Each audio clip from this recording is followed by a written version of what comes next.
You're listening to the One Man Show Network. Welcome to the MMA Fight Picks Podcast with your host, Aaron Weinbaum.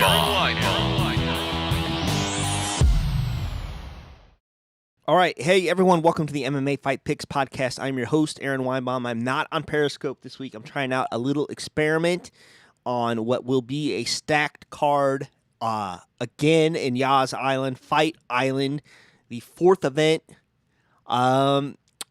Till versus Whittaker. So, and it's kind of a stacked card. I think it's because on big ESPN. So if you are on YouTube, and you happen to find this, I would appreciate if you shared it on whatever social media platform you are on.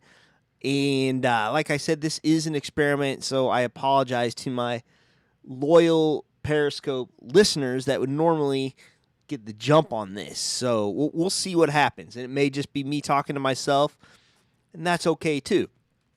We are live and ready to rock here.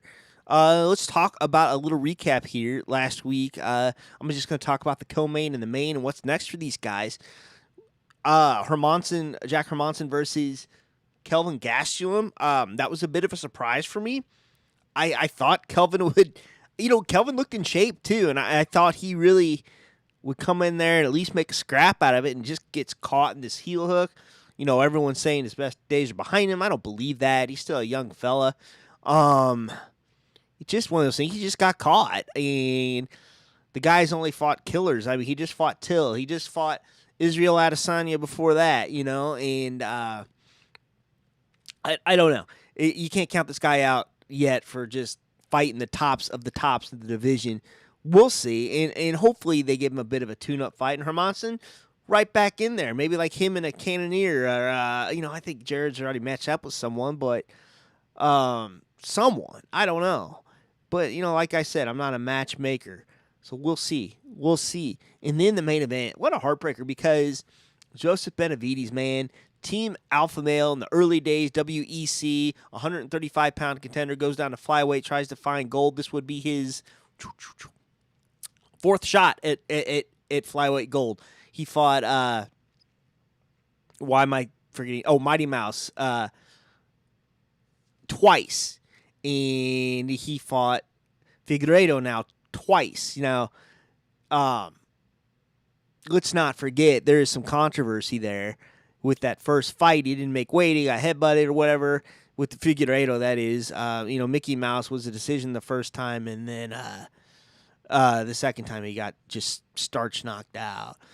But you got to think after that first round loss, and it was tough to watch. I don't know how or when he gets another title shot, and I don't know. He's just one of the good dudes in the sport. I mean, I don't know him personally. I only hear things about him, but it's just the guy's been at it for a million years, and you just like to see a guy get a shot and be able to take advantage of that. But, other analysts said his fighting style hasn't changed that much. He doesn't really move at, good angles. He just kind of comes straight at you one way or the other, straight forward or straight back. And that's kind of what it is. This sport has evolved. And, it's just crazy what people out there can do now. Could he do like a 1FC thing? I don't know, because the top guy there is Demetrius Johnson, Mighty Mouse, and I don't see anyone clamoring for a third fight there. So, whatever he does, Godspeed. That's all I got to say about that. All right. We're going to pick fights now. I'm only going to pick 4 fights. A little bit of a backstory with one of these. I'll get to that one first. We got, gosh, I cannot believe, by the way, it is already going to be July 26th on Saturday. I mean, this month flew by.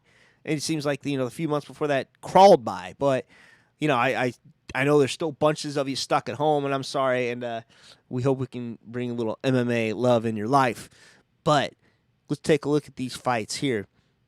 We're going to go to the bottom of the card. I'm not going to pick them all. I'm just going to pick about 4. Jake Collier, versus Tom Aspinall. Why am I picking this fight? Jake Collier hasn't fought in a couple of years. He got popped for something. Well, here's a little backstory. All right. Jake Collier, when he was a kid, got to be over 15 years ago, worked for me in Missouri, in Cuba, Missouri. I'm not going to tell you what I did. I'm not going to tell you what he did. That's his story to tell. But I do remember this kid very vaguely. I'm going to butcher this story. So rumor was he was going to beat this kid up like on site that walked into work. And I was like, I had to be the guy to tell him not to do that. And I just remember thinking at the time, you know, he didn't lip off to me or anything like that.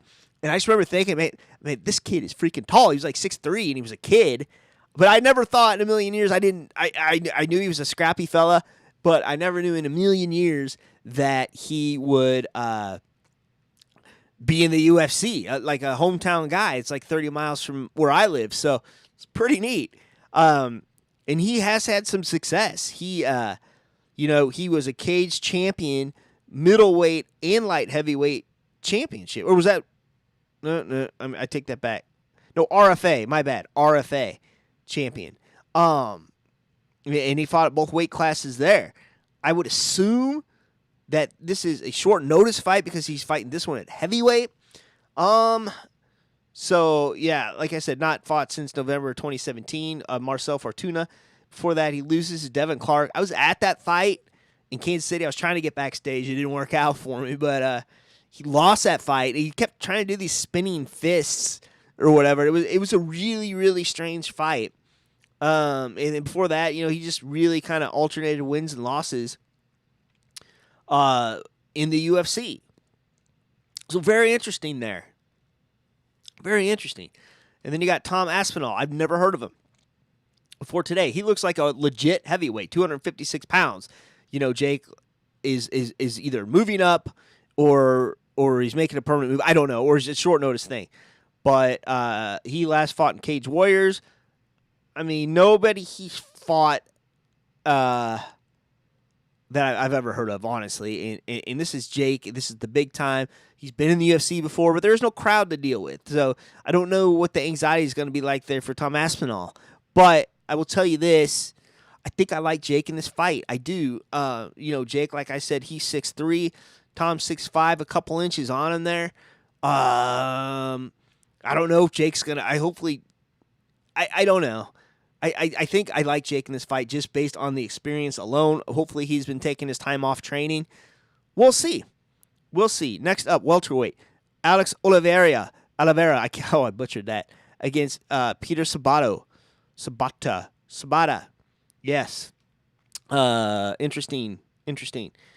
So we will take a look here at Pete Sabata first. Pete Sabata just lost to Leon Edwards. Everyone loses Leon Edwards. Before that, he's got wins over Ben Saunders, Nicholas Dalby. All right.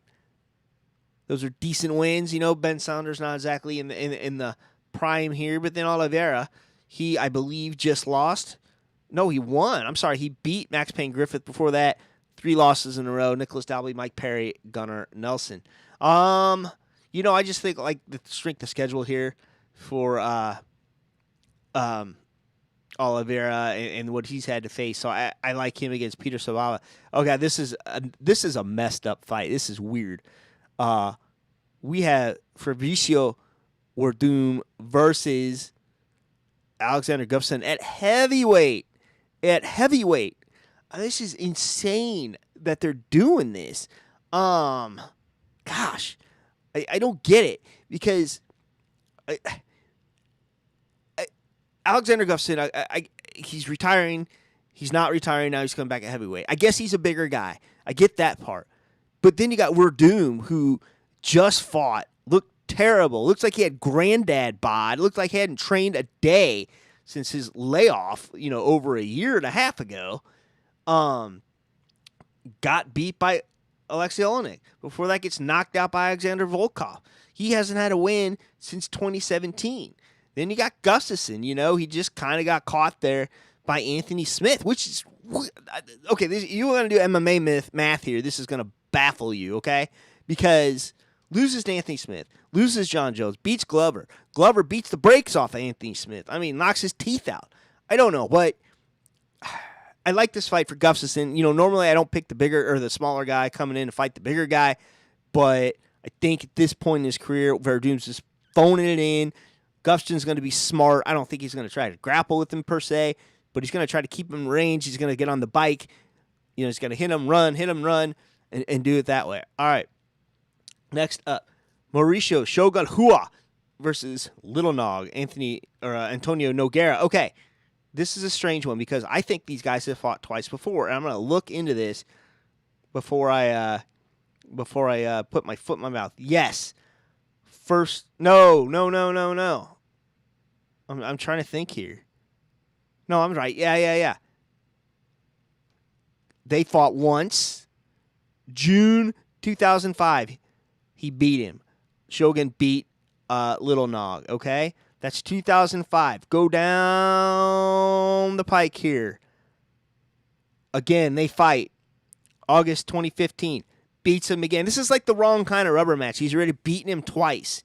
And here we're going to go. Let's look at what have you done for me lately, Shogun? So you have draw against Paul Craig, a win against Tyson Pedro. He lost, got KO'd against Anthony Smith. This is way back in July 2018.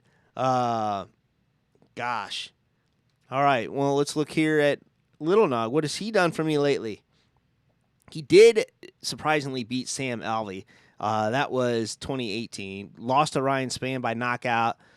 Not the most frequent fighter there. Before 2018, lost to Ryan Bader 2016. Okay. I got to go with the guy that's beat him twice. It wasn't a knockout or anything, but gosh. I mean, it was decisions both times. But, yeah, let me look here. I'm going back to 2015. Where are we at? This is what happens when I don't wear my glasses. Yeah. I don't think it's going to be as exciting as people think. It's a throwback. It's a throw out almost. But, yeah. I think I like I like Hua to make it 3 in a row. And I don't know. I don't like matches like that. But it is what it is. All right, Robert Whittaker, Darren Till. This is a very important fight. Two former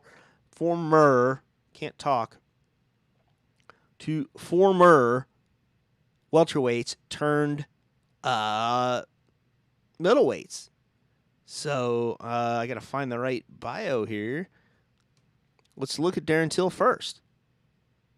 Darren Till just beat Kelvin Gastelum in his middleweight debut. Before that, he loses to the top 2 at the time. Maybe, I don't know if you can call Jorge Masvidal the top 2, but he's in there of welterweights, cutting too much weight, So loses to him, loses to Tyrone Woodley, probably one of Tyrone Woodley's best performances ever. But the man's got wins over Stephen Thompson, Donald Cerrone. Very interesting. And then you got Robert Whittaker. He just stumbled against Israel Adesanya, the best of the best. But, you got to wonder what these wars with Yoel Romero did to him. Those were some fights, and there were fights he didn't have to take, in my opinion, because Yoel missed weight. Did he miss weight for both of them? I see. I got some viewers on YouTube. Tell me, did he miss weight for both of them? Well, I will look it up. Non-title fight, missed it by 0.2 pounds. This was in 2018. Okay, and then you had Whittaker get sick. Obviously, he was supposed to fight Israel and unify, or for the title rather. Then it became an interim title belt between Kelvin Gastelum and Israel, and then he comes back to fight Israel, only to lose in the second round. So I don't know. I don't know if this intestinal thing really stuck it to him or what. I don't know. Or some say he wasn't motivated. I don't know that either. We're gonna find out how motivated he is on Saturday. But look at the killers, man. Yoel Romero twice. It doesn't look like he missed weight that first fight, okay? But within the span of the year, the 2 hardest fights in his life, I mean, it was a Donnybrook, Yoel Romero. I mean, that's 5 rounds of hell. Crazy how that works. He's got a TKO win over Jacare Souza, Derek Brunson, Rafael Natal. I mean, it just goes on and on and on and on and on. I mean, he is a killer at middleweight except for the current champ. So I don't know why you're counting this guy out. He had one bad night that I know of in, when was the last time he lost before that? 2014, Stephen Wonderboy Thompson. Okay? Darren Till. I love Darren Till. He has not gone through the killers in the middleweight division that Robert Whittaker has. That was not the same Kelvin Gastelum we saw fight Israel Adesanya, okay? I don't know what we saw.